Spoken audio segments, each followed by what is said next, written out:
thank you for joining me for another episode of the Sound of Sosa. Tonight, I have the final part of my series with Witlee Ethan. This part, you'll get to learn a little bit more about her and what she's doing now, how she used some of the worst circumstances anyone could ask for and turned those into a powerful tool to help others, help herself, to protect other women, to empower other women, and empower herself. I hope everyone has appreciated and respectfully heard and understood her story from a perspective of not just sympathy, but to understand how when you let a little thing slip by, it may be a little thing in your eyes, but it could be the biggest thing to somebody else. And so, Christian or not, I know as a Christian, I know why I need to do it and why I do it.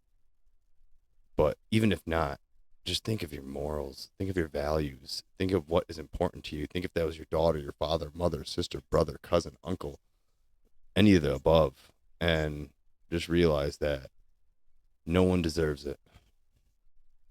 No one does. And so I hope you enjoy this final part, and I look forward to joining you in the next series. And thank you for participating in this very long, very interesting, very enlightening podcast.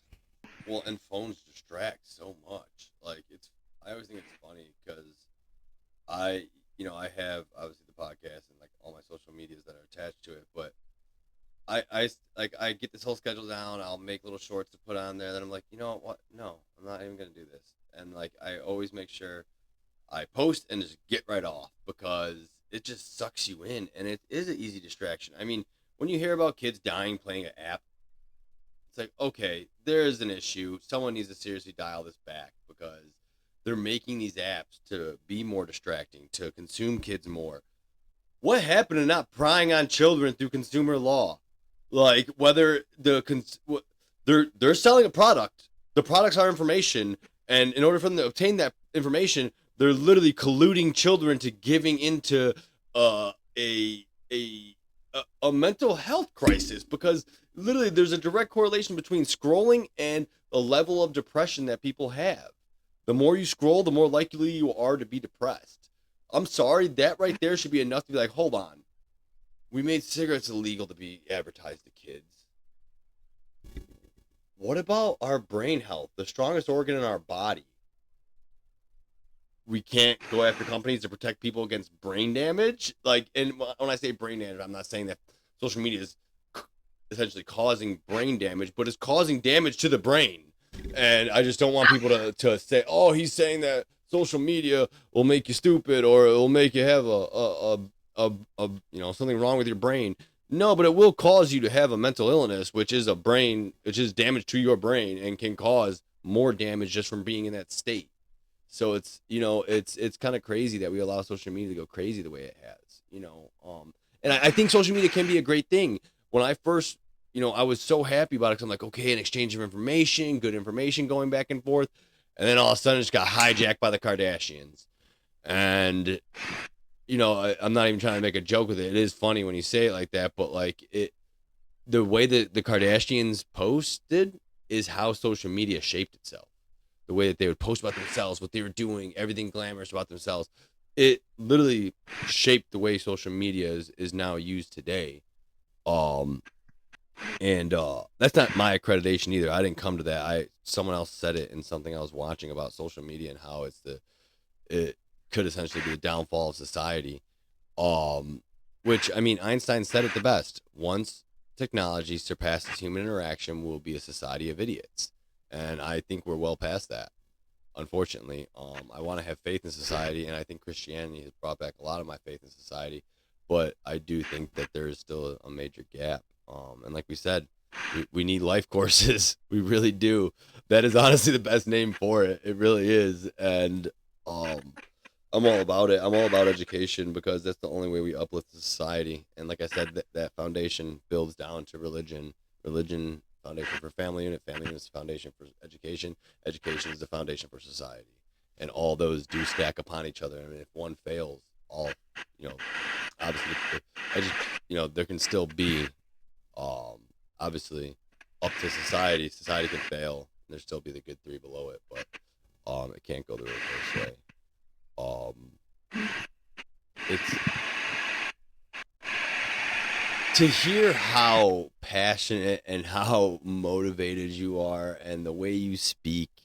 It really does bring me a sense of happiness, because you have such great views and you have good ways to solve them. It's like I am definitely interested in what you see your future holding. And I know a couple of your accolades from things you've done is you've co-authored books. Do you want to touch on that a little bit? We are running kind of long. If you have to go, I would love to have you back on and continue this, but I don't want to I know you're a busy woman, and so I don't want to take too much more of your time. But there's so much more I want to talk to you about. So if you need to go right now, I completely understand. No, I'm good. I'm good for now. You are? Okay. Yeah. So yeah, if you want to dive into maybe some of the books you've co-authored, so we can talk about that a little bit. Yeah. So, contributing author on the Grace for Prosperity books, Okay. Trainer's Manual, and Workbook. And what these books do is they are resources for victims and survivors of domestic violence, sexual violence, and trafficking, to be used to help them to heal and to thrive, but also to be used as a resource for other people, like therapists, counselors, coaches, domestic violence groups, just organizations, to better understand what victims and survivors go through, but also to know how to help them. There's that. Like we talked about, you mentioned the future. I would definitely like to write more. More of a capacity where I'm not a contributing author, but like it's my own project. I'm the host of Live Each Day with Purpose podcast. I serve on the board for Healed and Restored, which is an organization in North Carolina that actually helps abused women and girls to heal and to thrive. I'm an inspirational speaker. I've spoken on various different media platforms nationally and internationally. I said earlier, I was a certified life and relationship coach. I'm also finishing up my credentials to become board certified and master board certified as a coach. So I'm working on those as well. To advocate for legislative reform. And that's pretty much and then I received an award in 2018. I was recognized by ACA Event Solutions for my advocacy work in the fight to end domestic violence in North Carolina. Of course, I had my victory in February 2023 with my court case winning at pro se in federal district court, which will help to set precedents, help victims win their cases when they are sued by their abusers. I wrote my bill in April of 2023, which will be going before the House and Senate in 2025. And then I won another court case recently at the end of June, beginning of July of this year, in a completely different state, by another abuser. So, which is my ex-fiance. So, just interesting. If you would have asked me what I wanted to be when I grew up, this was not at all on my radar. Like, it wasn't. I would have never said this. I wouldn't even have imagined that this would be any aspect of what my life is now. I think it's interesting how things that we go through kind of be used to redirect us to where God wants us to be, to have the most impact and the most impactful. And so coaching was never something I had planned on doing wasn't until Renee reached out to me and someone on her team that then her and I had a conversation, talked about coaching, and then that kind of set in motion a lot of different things, and that's kind of been my life. Like, it's been very different from what I ever imagined I would be doing. I definitely know I'm on the right track and that I should be. I think for everything that I've gone through, it's really helpful to know that the hard stuff be used for good. Like, it wasn't in vain. It wasn't for nothing. Something good can come out of it. I think that helps with survival. Yeah. Being able to heal and have hope of, okay, you know, anything bad that's happened in our world or country, you know, the good that came from it came from bad. The bad had to happen in order for us to see the need for change, work towards change, and to, okay, like, this is the good. So I kind of look at that as my life, as there's been a lot of bad that's happened, unfortunately. I wish it hasn't. But what can I do with it? And I'm so honored and grateful to God that he would even use it. He doesn't have to. I'm so grateful he is.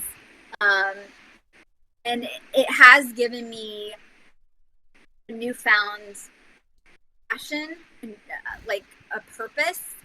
But I wouldn't say that it's like my ultimate purpose. And I know oftentimes victims or survivors will be told, but like, it's not like, it shouldn't consume you. It shouldn't be your full thing that you focus on. And it's like, what hardships we go through should not consume us. Those that have created change, it came from something. Whether they saw something they didn't like, whether they saw a need for change. And for the most part, it comes from their own personal experiences. So no, it doesn't have to have the same impact that it did before. There was a time when it did fully consume, and you probably couldn't see past what you were going through. Through healing, you can use it to create something amazing, and just impactful. And so I feel like I'm doing my part, but I also feel like so much more to be done. That can also be kind of the downside. The hard part is when I see how much needs done, I see it not getting done, or there's roadblocks, or there's obstacles and hoops to jump through. It's like, oh my gosh, like, it seems so, like,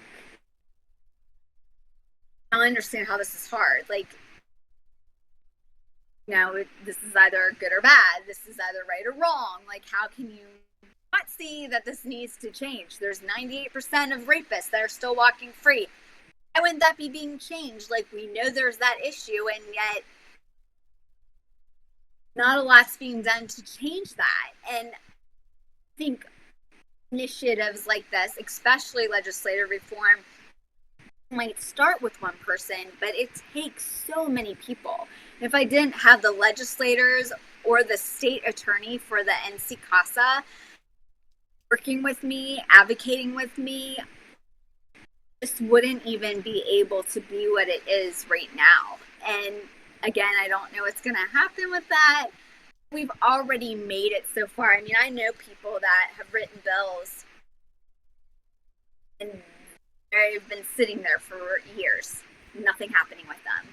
So the fact that I wrote this just April of last year and we're getting ready to introduce it before the House and Senate is incredible. Like, I'm just in complete awe of everything, every turn of events.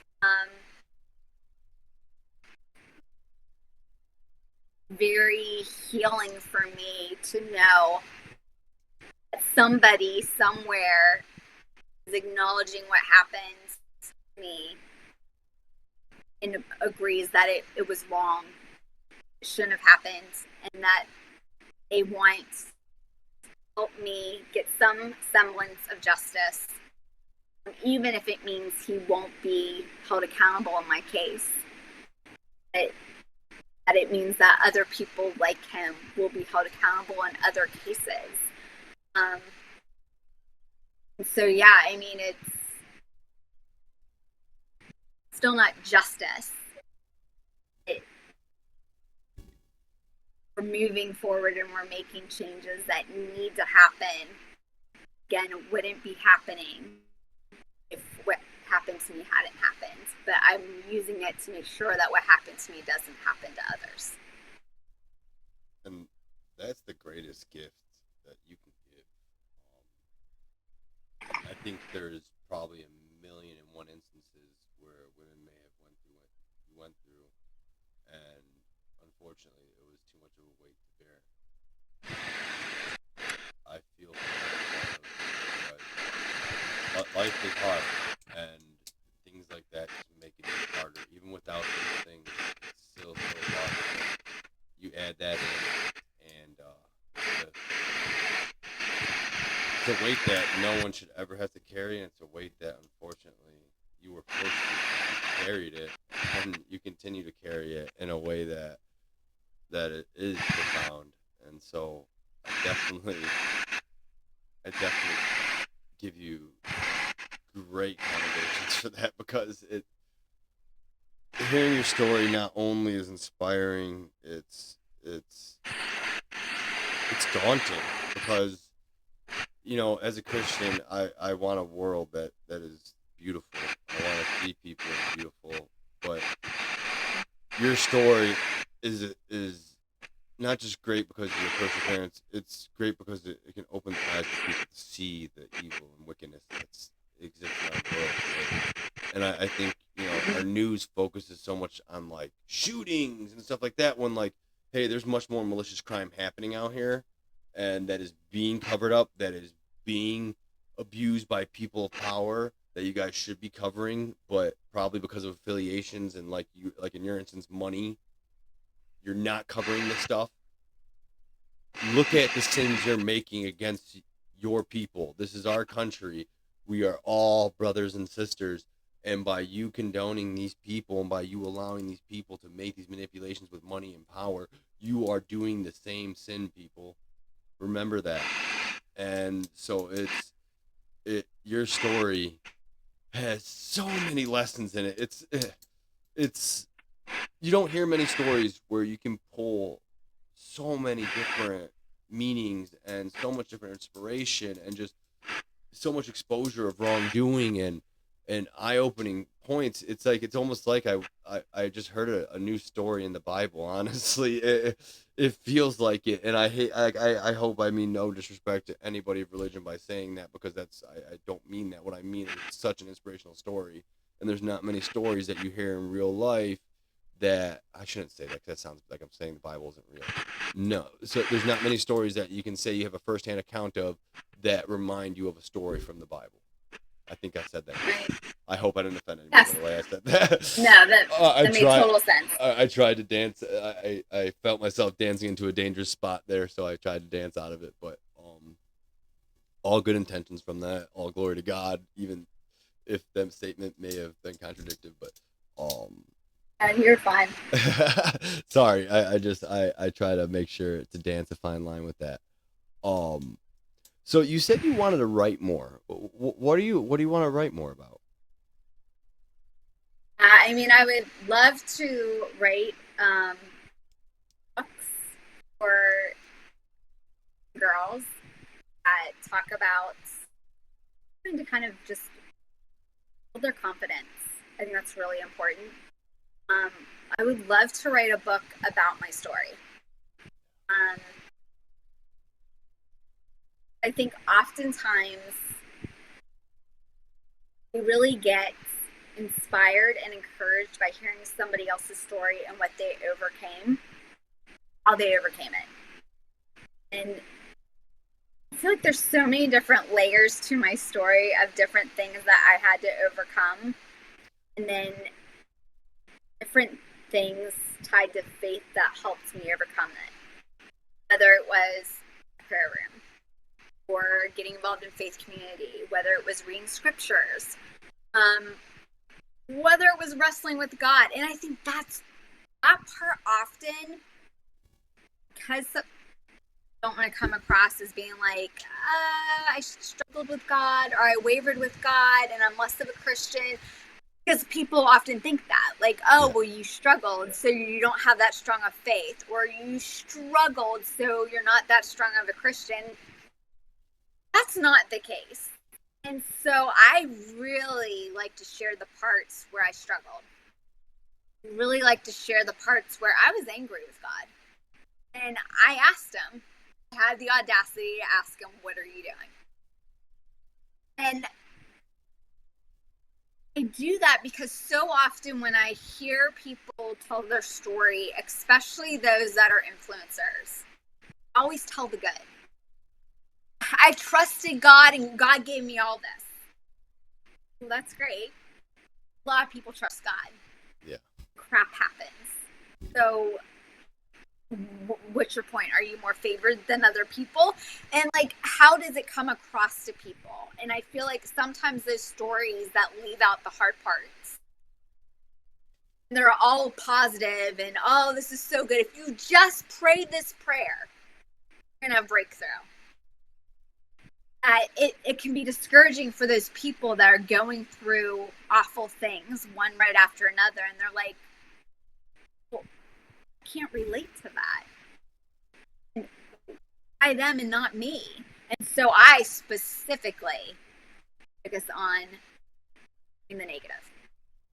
I want them to fully be able to grasp how far I've come, what all I had to overcome, what miraculous things God truly did. And when you're able to start with hearing the fiery fire I had to walk through,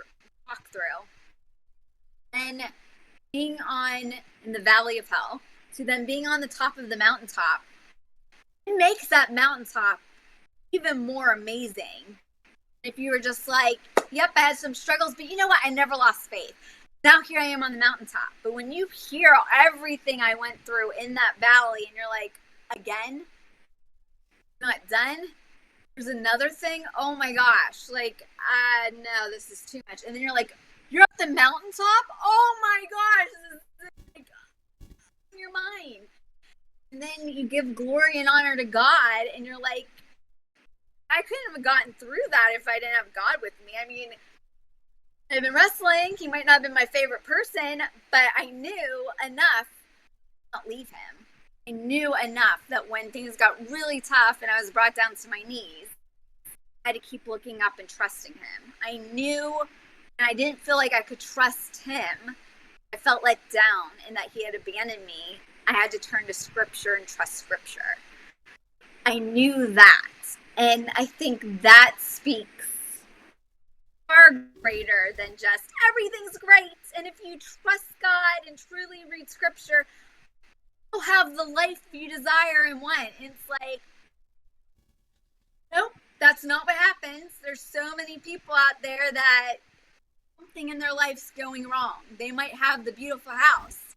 Maybe they're struggling with infertility and they don't have kids to fill that house. Or they might have that amazing job. Unfortunately, she was just harassed by her boss. And she might lose it. Or, oh my gosh, you have the hot husband and he's the guy every girl wants.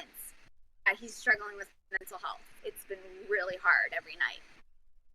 I can't help him and he doesn't want my help. I mean, like, so there's so many things like that where we're seeing a clip what someone's life is, just like a short reel. We're not seeing all the other stuff that they're going through. Those are the things that we need to talk about. We're supposed to, like, we're called to carry each other's burdens. It's not just like, how can I pray for you? It's, oh, let's talk about the heavy stuff. Okay, you're struggling with infertility. to share with you my infertility struggle, or I want to share with you my miscarriage, or I want to share with you this, and you'll know you're not alone. And this is how I got through it. And hopefully from this, you'll know how you can get through this. Or I this, and this happened, and this is how I got through it. Or like just so many different things where you just connect people on a whole different level. You're also showing people how to do it. No different than listening to like your favorite inspirational speaker, and they're like, this is how you become successful, and you're like, oh, okay, I'm taking okay, so you did this and then you did that, okay, that's what I need to do. It's like, okay, how did you survive life? All right, I went through here, and I went through this wilderness, and I went through the valley of hell that thought never was going to end, and then I wasn't sure what to do. I didn't know if I could trust God, and felt like my life was completely over, but I trusted God, and here's where I am, and now I have this amazing testimony. I didn't have the amazing testimony without going through the valley of hell and thinking that God had completely let me down. Yeah. He didn't, because he was always in the details, even when I didn't feel him there. And that's what I think is really important, is he was there the whole time. And I have no doubt I'm going to go through more things, and there's probably going to be times where I'm like, where are you, God? And I mean, just been recent where there's been hard things with family and death, and just death this week of a family member, and weeks ago another family member had passed away. And so definitely moments that even in the midst of the joy and the celebration of overcoming things, where I'm like, that wasn't much of a reprieve, and now thrown back into grief and loss, and where do I go from here? And having to be like, but you overcame things that you didn't think you were going to overcome, and this was miraculous. And like, remember that, hold on to that. It doesn't move the pain you might currently be going through, but remember that at one point you were in a very similar situation, thinking all hope was gone. You got through it, so you'll get through this. It is so important, and I do tell my clients this as a coach. You have to go through the emotions. You're not going to heal if you don't. And putting it under the rug and not acknowledging it, eventually you're going to feel it, and you're going to explode, and things are going to like be falling apart all over the place. And you want to get to that point. You want to get to burnout and a breaking point, and so it's really important go through it. And so I will say, as of late, when things have been heavy because of loss, I've let myself cry. I've practiced self-care, and it's like, what do I need right now? Do I need to listen to music? Do I need to just sit here and just cry it out? Do I need to things, like what would help me in this moment? And that's really important, is knowing yourself, knowing what you need. And I always tell my clients, like, first of all, know who you are, know what you want, know what you need. And you need to know those things before you get into a relationship, because if you don't know who you are, you don't know what you need, and you don't know what you want, you're going to think anybody is who you want and what you need. And that's not the case. And I think even looking back on my relationships and determining what do I really want, like what are my non-negotiables? I have those. And then also it's a thing of, what do I need? Because what I need is pretty much just as important as what do I want. I might and who's present. Put down their phone. Give me their undivided attention. I might need someone who is a soft place to land. I can just completely let my emotions down and flow, and just hold me. Not them giving me their opinion. Not them saying, read this scripture, because sometimes that's just so not helpful. It's saying I need to do this, or just me be sitting in silence and just holding me. That's what I know I need. a lot of people don't know those things, and then they get in a relationship and it's like, this isn't working. Then I think also it's important of being able to articulate what you need and what you want. Yes. I need you to be a safe place for me. I want you to make this a priority and not be on your phone all the time. If you can articulate that, they don't adjust or change. They're constantly still on their phone. They're like, oh, wait, you're getting emotional. I can't deal with this. They are not the person for you because they can't give you what you need or want. And like your needs and wants, I feel like should be the bare minimum. If that's something that you know you need and you want, shouldn't be in a relationship with someone who can't give you those things. And I'm not talking fancy house. I'm not talking about those things. I'm talking about like you need someone to help you that's going to be willing to help you take care of house things, like if you get overwhelmed. Or is it going to be someone that's like, this is homemaker stuff and that's your role? I'm too for that. That's not my role. I'm not doing that. If you're needing someone to help you with that, if you get easily overwhelmed with things like that, then that's who you need to you're having a relationship with, is someone who can give you those things that you need, regardless of what else they look like on paper. One thing that I know for men is it's hard for us. I think we tend to fall into the role of fixers. And I think too often, without listening to the full scope of what women are actually trying to do, we jump in and we try to fix so quickly. And, in our eyes, we think we're doing what's right just because that's our natural role, I think, is to fix things and to make things run cohesively. At least in my head, it usually is. And women really, a lot of the time, I think, want to talk things out loud. I feel, you know what I mean? Like, it does sound funny, but I am being serious, and I don't mean any offense by it at all. Like, but it's just the way women operate. No. Yeah.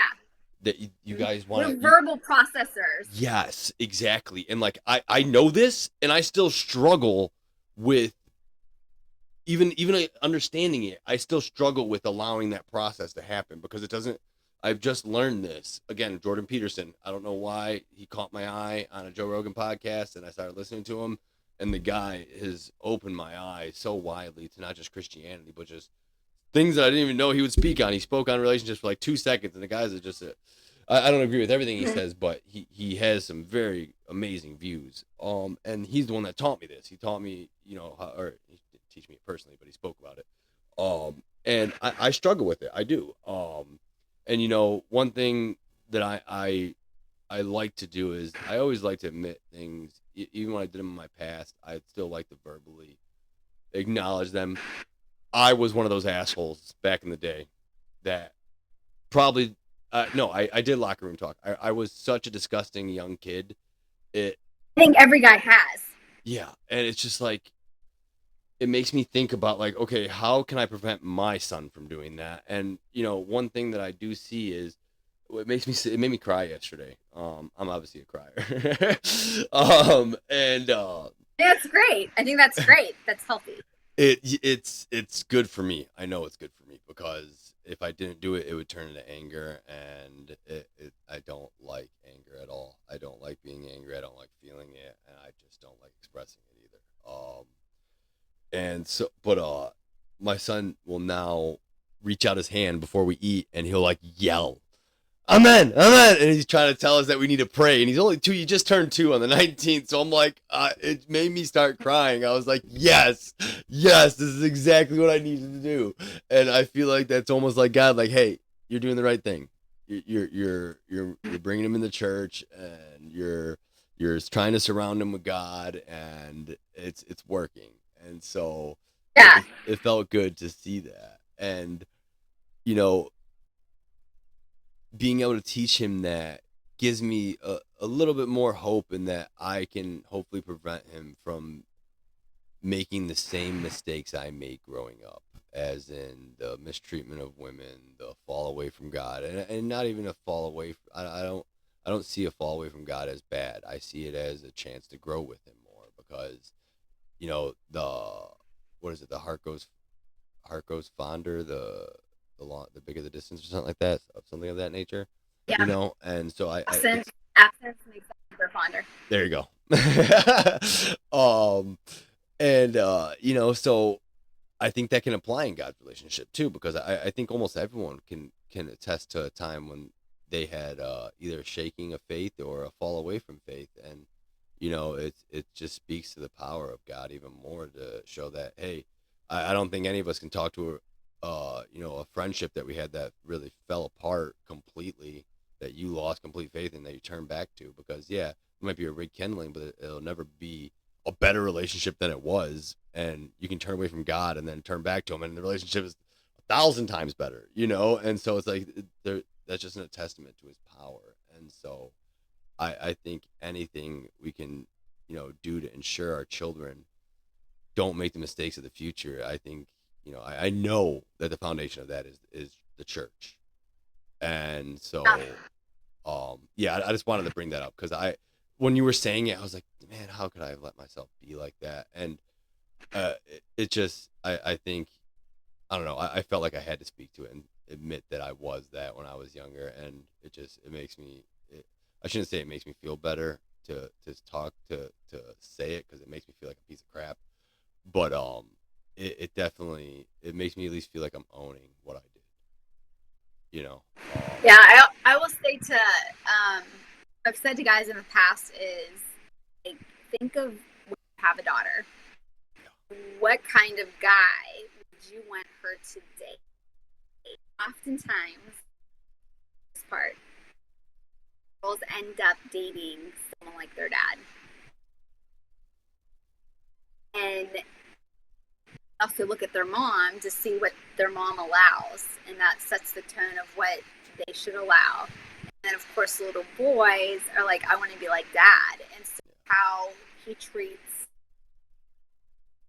mom lets the little boy know how he can treat girls, and also how to treat sister or sisters. And so when I've said that to guys, I've had guys say, oh gosh, I would not want a daughter marrying someone like me. And I'm like, well, then fix it. Yeah. Because if your daughter doesn't deserve to marry someone like you, why would her mother deserve to marry someone like you? And I think in regards to guys being fixers, something I tell my clients a lot is you need to listen to understand rather than listening to respond. This goes for women too, because the moment we sometimes hear that our guy is struggling and there's something going on, it's like, what can I do? Like, I can help. And what I've learned from men is sometimes they just want to tell you what's going on in events, and they're good. Like, it's out, it's done, move on. Of course, we then are like, let's talk about this. Okay, so you just said this. Okay, so this is what I'm thinking, and okay, okay, what about this? And they don't really want to talk more through their feelings. It's just, they got it out. They vented. They want you to be a silent soundboard. They got it out. They were heard. Moving on. Sometimes that can be really hard for women, because it's like, I have an opinion. And it's like, don't have your opinion. You like have to hear this. Like, let's talk. Let's have a conversation and talk this out. And like, I'll share with you my opinion, and then you can share with me your opinion about my opinion. And the guy's like, no, I just really wanted to, I'm good now. Yeah. And so, yeah, you do have very different people. Sometimes that can cause hurts, because it's like, you don't want to hear my opinion. My opinion doesn't matter to you. And then guys can, I feel like, I feel like their boundaries, like, but my boundary was I just really wanted to vent, and now we have to talk through, and I don't want to talk through. I don't want to go there. I want to go down this rabbit hole of wherever you're going to take this. And so it's really about superficial, doing what's best for them with focus on them than what you want. No different than love language. Different than a love language. It is really weird how you literally keep speaking what's in my head. That's the third thing in this conversation. I was literally just like, the 5 love languages book. That's a perfect. This is a conversation blessed by God. That's definitely for sure. And I'm so glad. I have had balls where husband's love language is acts of service. And he's like, okay, great. I'll take out the trash. I will help you fix your computer. You want your phone updated? Great. And she's like, so like let's sit down and watch homework. Sit down and watch this. And he's like, yeah, no. And the thing is that you can't love someone through your love language. You love them by theirs. And that involves doing things you might not want to do. Like, it might be a fun date night for him to go and hit baseballs. You might hate standing in a batting cage with the ball coming towards you and thinking you're going to get hit. If it puts a smile on his face, I mean, keep your distance, don't get hit, but if that's something that puts a smile on his face, and you love him, it's not going to cause you harm. A compromise would be doing something, okay, this night we're going to do what you want to do. You want to shoot hoops, you want to go to batting cage, you want to go play putt-putt, great. Top golf, whatever. Then it's like next night or whenever the next date is, I really want to see this movie. And romantic, but I would love for you to go with me. I know you don't like the movie theater. You'd be rather watching something at home, like a sports game or whatever. But it would mean so much. And then you go and you sit through it and do it, and you love her. And of course, people feel like they're being loved. They're going to be more inclined to loving you. Not that they would be withholding love, but it's just like, and you see that something got done, and you're like, oh my gosh, you helped me with this. They're so appreciated. And that goes to also loving. It's like, made you your favorite meal. Like, thank you so much for what you did. And it's like, oh my gosh, wow, like, got my favorite meal and this, and it can matriculate to so many other areas of life. And so I think it's important to try to focus on out loving other, not keeping scores. It's not like you did this for me, I really I did that. this for you, and now you need to do this for me. Like, we can't keep like tabs. Like, this week I did 5 things for you and you only did 3 things for me. It's nope, you can't do that. It's okay. What would bless him today? Would it be leaving his love languages, words of affirmation? I'm going to leave him a sticky note on his bathroom mirror. Let him know I love him. I hope he has a great day. He wants cupcakes, favorite desserts, cupcakes. I'm going to make sure cupcakes are made and when he gets home from work. Long day, great snack. Like, just help love each other. And when you do that, there's just an endless supply of love. And love is really so essential in when there's offenses. It can be really hard to hold an offense and a grudge, and you're being loved the right way. And you're being starved of that love, it's really easy to hold an offense. Didn't do this. Oh, here's another thing. Oh, this just didn't happen. And now this, like, up anger just keeps growing and growing and growing. And at some point, it's going to be directed towards that person. And then it's going to be a full blown out fight, disagreement, argument, whatever. You might be sleeping in the bed with your backs towards each other, not talking at all. That's not going to be fun for anybody. No. So out loving each other. And there is something that happens like, oh, you forgot to pick that up. And I forgot that we had this. What about this? What about that? You didn't do this? I needed this shirt washed. I have a baseball game today. Sorry. But I was like, I made you cupcakes. I did this. And sorry. It's fine. It's fine. Thank you for making the cupcakes.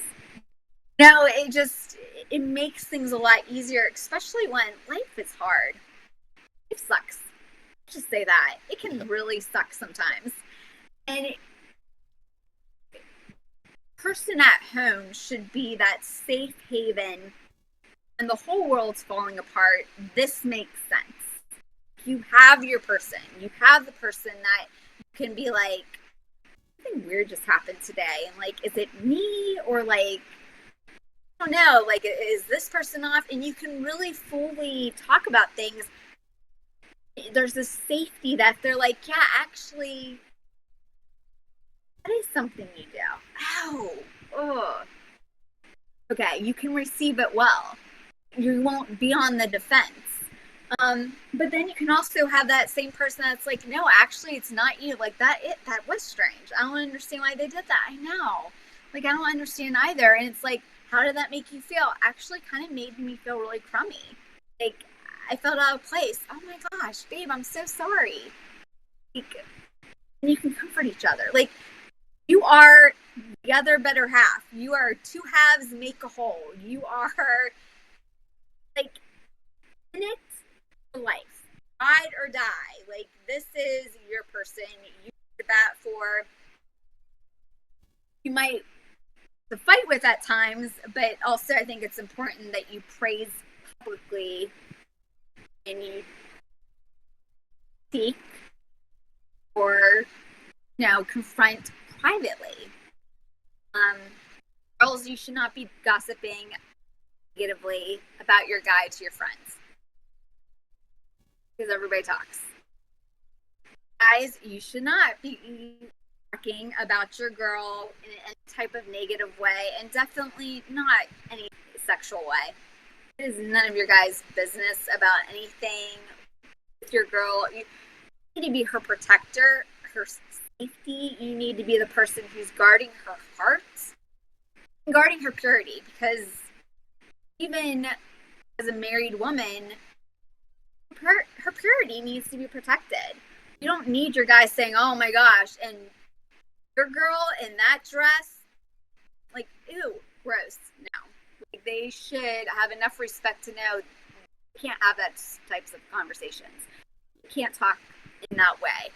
Nobody should be making a comment about her or anybody else. Like, they shouldn't feel safe enough to do that. And hopefully you have a good enough relationship that if she's around women that are like, oh my gosh, my husband, other project he started, didn't finish, and they're like, be part of this. Like, I want to praise them, because I've been part of those types of groups, and even among Christian women, where you think you're going and hanging out with women, and you're going to talk about faith, and then it's kind of about all the ways that your husband has failed. And it's like, oh, I did not sign up for this. Like, this is so uncomfortable. Because I think it's so important that men, and I mean, Nico, you can speak to this, they need to be admired. They need to feel like you are their biggest cheerleader and fan. Like, even if it's something they can't do, have enough confidence in them to try. Do it. You believe in them. Like, you support them. That is it right there. And the support part. The support part is so important. Essential to men, because I think because men have insecurities too. Yeah, everyone does. 100%.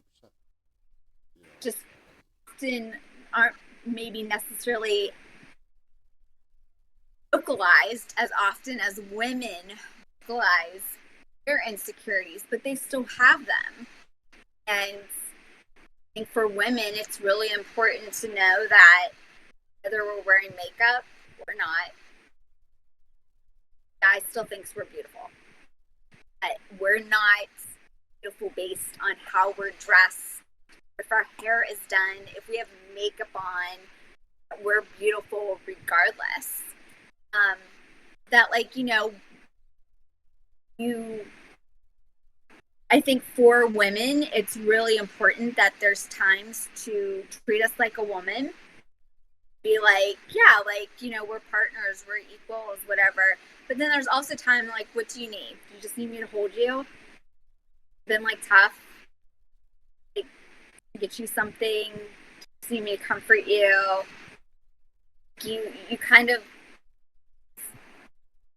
that nurturing type. Not all the time. Sometimes it's really helpful to have that. So I think balance of being able to show up and knowing how to show up and when to show up and to show up and in what way to show up. You learn that as you go and as you get to know them, but you have to pay attention. I once saw somewhere where it said, it was from a book that I was reading. The guy said that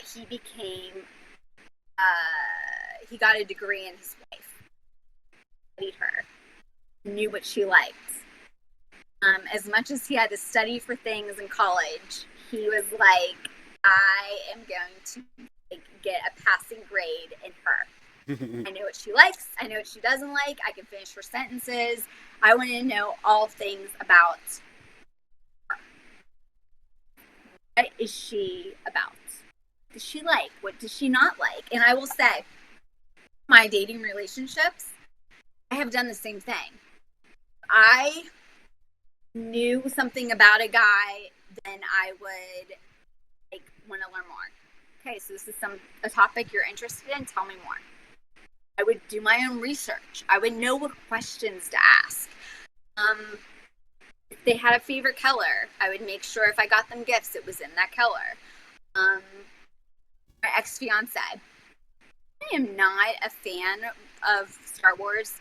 Never have been. His Valentine's Day card, of course. I can't even tell you how many points I won for that. He was like, oh my gosh, does this mean that you'll watch Star Wars with me? And I was like, yes, I will watch Star Wars. I might not get it. It's gonna be my favorite thing, but if it's what you're interested in, I will take an interest in it because I'm interested in you. And that's the big thing, is like, what are they interested in? Taking an interest in that. And so, yeah, I bought him a Star Wars card and it blew him away. And it was just a card. Yeah. It meant so much to him because he felt seen and heard. It was something he knew I had no interest in. He knew I was taking an interest in it because I was interested in him. And that's kind of what you're studying them. You're getting to know them. Yeah. And there's just not enough people who know these things. Because like and even just knowing them isn't enough, but actually actively practicing them and taking the time to practicing them. It's like it would change the world instantly if more people understood your perspective right there. Because the one thing that I really love that you said is try to outlove each other. That's the key to marriage. I mean, that's literally it. Try to outlove each other. If you do that, and granted, getting two people to actively do that probably is difficult. Just because, like you said, past indiscretions. But that right there, that's the goal of it. And everything you said afterwards, I mean, it's all so true because it's like when you get it could be the littlest, stupidest thing that someone made for you. Like my daughter, I have a butterfly right here. And she came and gave it to me one day, and I always keep it right here now. Love it. And it's like, she's bought me things, and yeah, I love it. She's only 5, but she's got me things, and like I love them. But when she like brings me something, it's like, I made this for you. I'm like, oh yeah. Like I have a bunch of little random colored pictures up sticking in different like things. Like, well, that one's a picture of me back there, but there's the picture of her in Chuck E. Cheese. There's a little Lego thing she made at Vacation Bible School. There was like there it is. There's a wolf picture that's colored over there. Well, it's just when you do that for someone, like you said, it makes them feel seen. It makes them feel like that you're paying attention, and that is that what love language would you categorize that under? Because that one I feel like is, I don't know if that does, like I'm not sure. I can't. I've listened to it yes, 3 I times. would say that's kind of like the foundation of all love languages is just really getting to know them, knowing what makes them tick, knowing their likes and dislikes. Just studying them, kind of creepy way, but learning. It's learning to love them well by learning who they are. By learning their love, yeah. Because it's like everything. I mean, paying attention, taking note of things. There's been things that I can say that over my life, I can look back, Nico, and be like, ooh, when this guy did this, it blew me away. The example was years ago, I went on a first date with a guy. First date. And, you're already nervous. It's your first date. How's it going to go? And we order salads. And I have an allergy to spicy food. And so I had asked, is this spicy? And she was like, no. And I'm like, is it really not spicy? Because I'll be able to pick up on like the faintest spiciest thing. Yeah. And his salad that he got was like any salad I'd ever seen before. It had cheese sticks as part of the salad, and that's the reason he got the salad. He was like, oh my gosh, this is like cheese sticks. They're like little cheese balls. He's like, I cannot wait to have a salad. The salad comes, so does his. Take a bite and immediately had to drink water. It was so spicy. He said, you want to send it back? And I'm like, no, because, you don't send things back. You hear about what can happen. And he said, okay, want to try my salad? I said, no, this is your salad. He said, no, try it. He said it. I want to see if it's spicy. So I tried it. It wasn't spicy. He said, how about this? And he literally was next to each other. Switched salad plates. He said, you eat my salad and I'll eat yours. And I'm like, the cheese, like you specifically got this salad so you could have the cheese. He said, I'm okay. He said, I totally understand. I wouldn't want to send it back. We laughed so much and such a wonderful time. That gesture meant so much to me that it's still one of the best first date memories of all time. Because though it was something he really wanted, he sacrificially gave it up for me. And that was just a really sweet thing he did. Things like that. Things that you least expect. I mean, it doesn't take a lot to blow someone away. To let them know that you're thinking about them and you care about them. You just have to pay attention to things that they like or don't like. And as you get to know someone, you'll hear it. You might just very casually, I like that color in that dress. That's actually my favorite color. Ooh, okay, taking notes. What's your favorite color?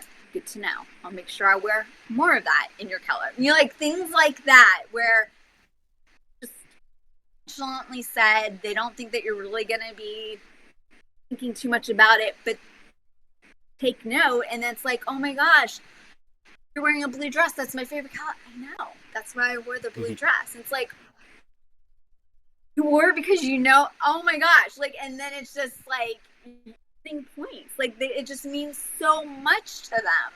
So little things like that.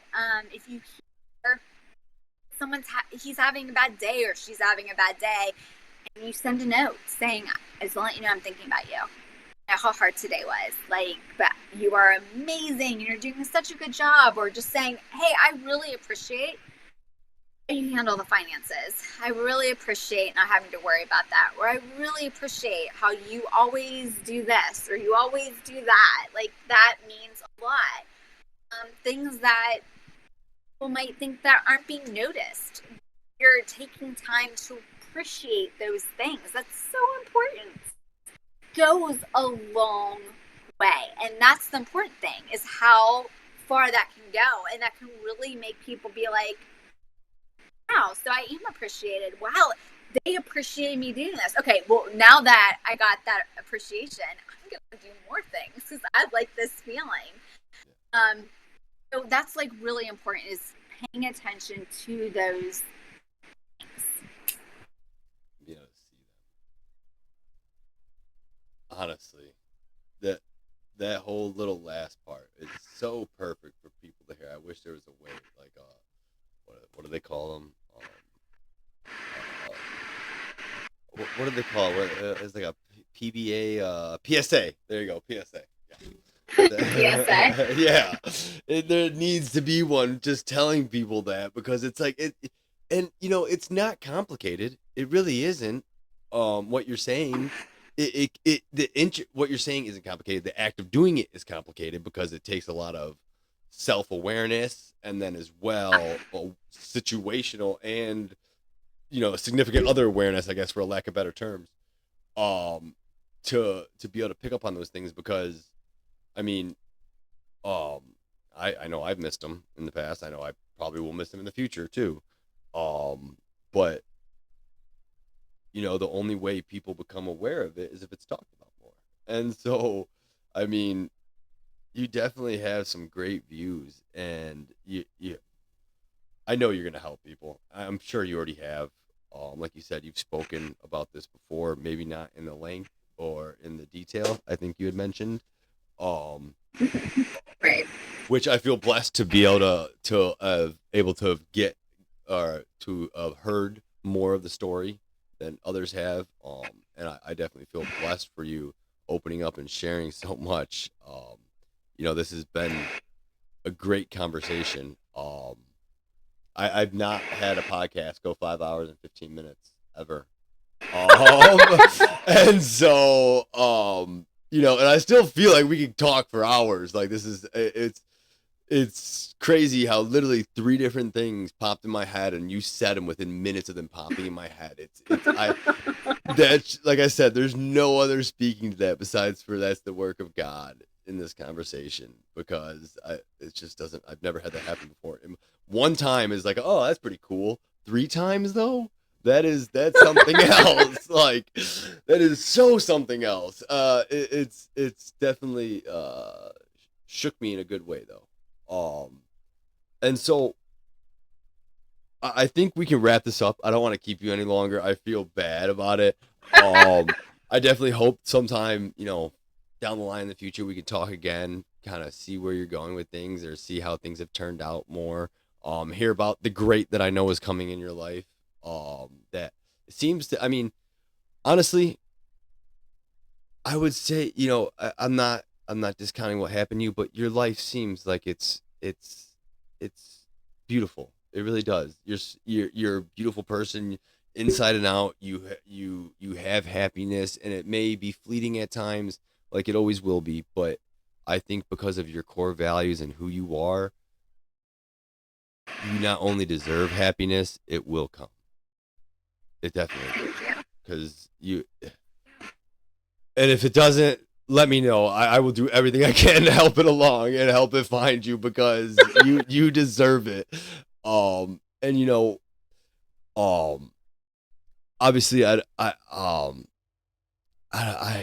anything I could do, and I can't even think of anything I could do to help you. But if there is anything I could ever do to help in um, any of your wanted accomplishments, I would be more than happy to.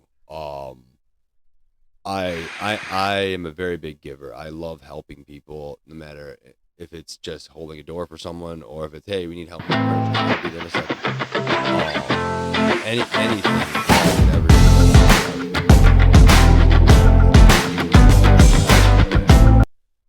I wouldn't be a true Christian if I heard your story and heard how many times people let you down, and I just didn't offer myself in any way possible to help you, because you deserve it. You deserve the help from every corner of the world, with all the hardship you've been through. So I definitely, and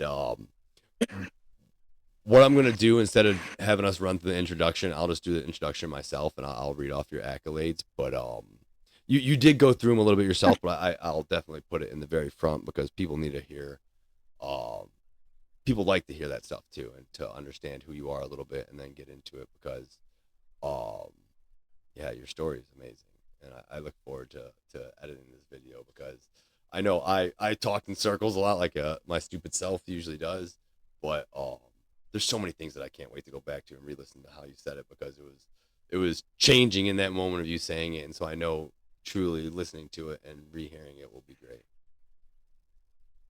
Thanks. Thank you so much for having me on. I've enjoyed this conversation. No problem at all. Alrighty, folks. Well, thank you so much. I appreciate you guys for joining us here on the Sound of Sosa. I have Witlee Ethan here, an amazing individual, and I am a true admirer of hers, and I hope her story helps anyone out there. And if you do need help, there's so many options out there, people. Please don't feel alone. Find a local church. There's plenty of outlines online, or not outlines, outlets online that you can go to. You're never alone, and don't ever give up, people. Life is too precious, and life is too great. All right, well, thank you so much. I appreciate it. I'll turn off.